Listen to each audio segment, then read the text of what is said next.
dear friends, today we are going to learn the poem A Photograph. A Photograph is written by Shirley Townsend. When we think of a photograph, it reminds us of something which is captured, some moment of life which is captured.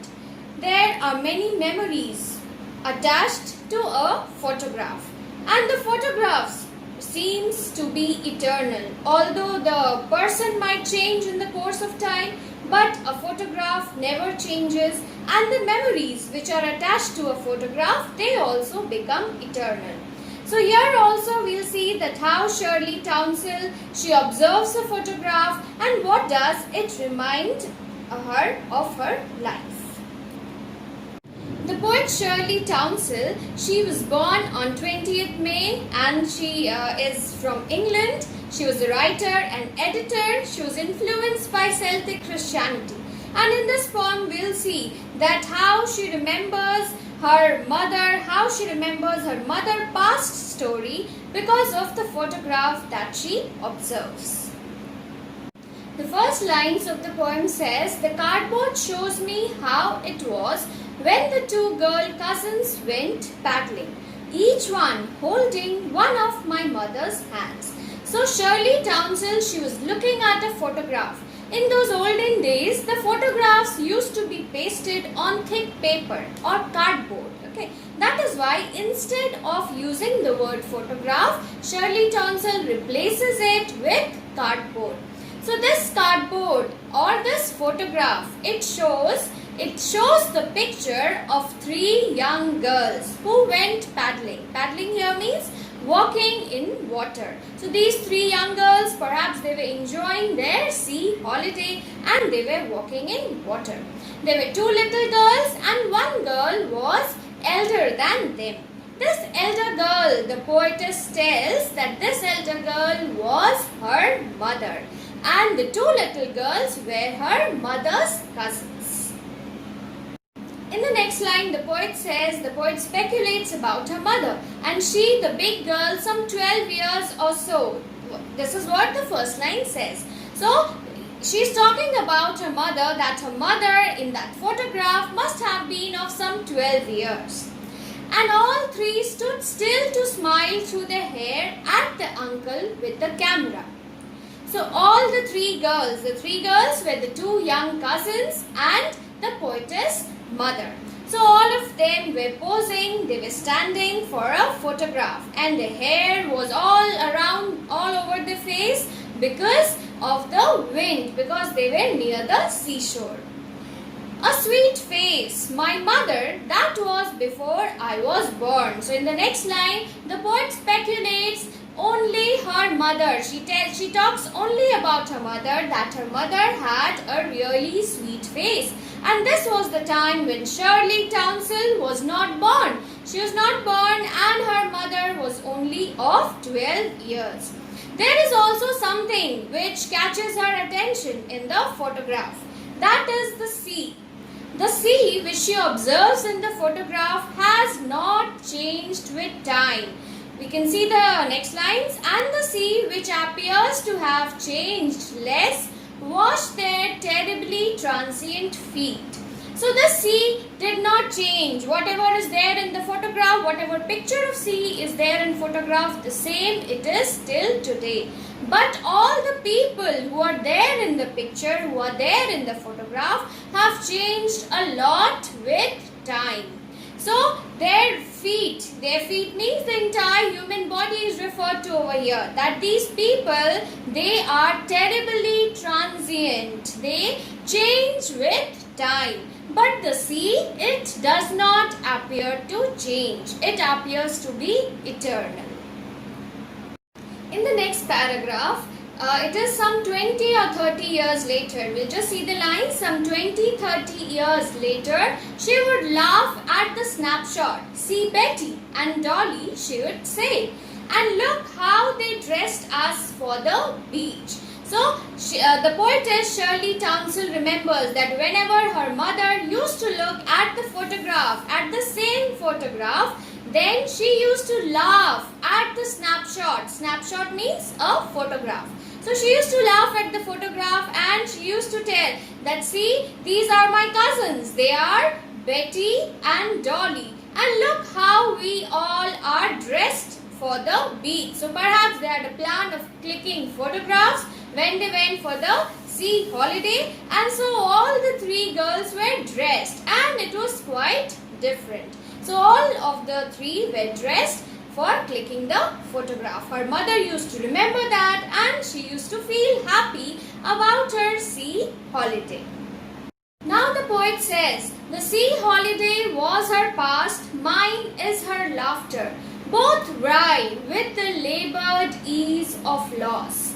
So the poet tells, she comes to the present time and she tells that the sea holiday was the past of her mother. And for Shirley Townsend, her mother's laughter is a thing of the past. So now we get to know from these lines that Shirley Townsend had lost her mother. Her mother is no more there. And she's remembering her mother. She's remembering her mother's laughter. And she's telling it is something of the past. And both the things are disappointing. Both the things are sad. The mother was sad. She was remembering about her sea holiday. She was remembering about her past. And Shirley Townsend, when she looks at the photograph, she remembers, or that photograph reminds her of her mother. So both the things, both rhyme with the labored ease of loss. We can see over here that labored means hard work and ease means easily. So both the things are disappointing and they both were working hard to keep the loss with ease. So whenever we face with difficult times, we really console ourselves to be normal. So that is what the poet wants to tell over here. That they both were working hard to bear the loss with easiness. So that they can bear their loss easily and be happy again. That is why the line says, labored ease of loss. The next line says, and now she is being dead nearly as many years as that girl lived. And of this circumstance there is nothing to say at all. Its silence silences. So in these lines the poet says that her mother has been dead for the past 12 years. That is the same number of years that was the age of her mother in the photograph that she had been looking at. The poet is able to think of her mother's death, but she has no words with which to explain how this death has affected her. The fact that the death had silenced her mother has also left the poet speechless. Students, you can just pause and you can read the entire summary of the poem, and then we'll be discussing the literary devices used in the poem. Now we are going to do the literary devices of the poem. The first line itself here tells, the cardboard shows me how it was. So the cardboard here is just imagined as a person who shows. So here the literary device we can point out is personification. Attributes of person is given to the non-living cardboard or photograph. So the poetic device is personification. In the fourth line, we can see all three stood still to smile through their hair. Here we can see the consonant S sound is being repeated, stood still. And here the consonant T sound is being repeated through there. And so the literary device which is used is alliteration. In the last line, we can see here, and the sea, which appears to have changed less, washed their terribly transient feet. So, this terribly transient, we can say the consonant T sound is repeated. So, we can point out that the literary device used is alliteration. And we can see this whole line here, the quality is transferred to the feet, transient. Okay, the quality which does not belong, which belongs to a person or which belongs to a particular thing. Transient means being temporary. It is transferred to the feet, and that is why the literary device is transferred epithet. We can say the transferred epithet is a literary device where the qualities of a particular thing is transferred to the other. Just like, for example, you have the happy birthday. Like the birthday can't be happy, but the quality of being happy is transferred to the birthday. So these types of literary devices is called transferred epithet.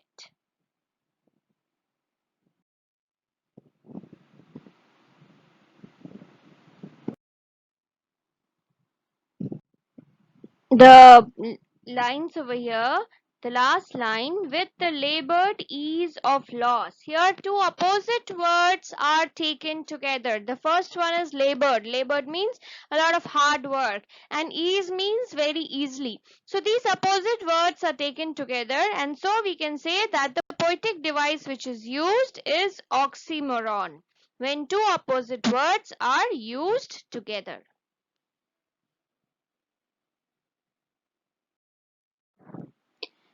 Here we can see in this last line, there is nothing to say at all. It's silence, silences. So we can again see the consonant S, the sound of S is repeated. So we can tell the poetic device used is alliteration. Plus we can see that here personification, we can also say that it is used because it is silencing or making everyone silent. The silence which is there, that is making everyone silent. So here we can also say the attributes or the qualities of a person is used. So here the poetic device used is personification. So I hope you have understood the entire poem, and in the next video we'll be discussing the question and answers. Thank you.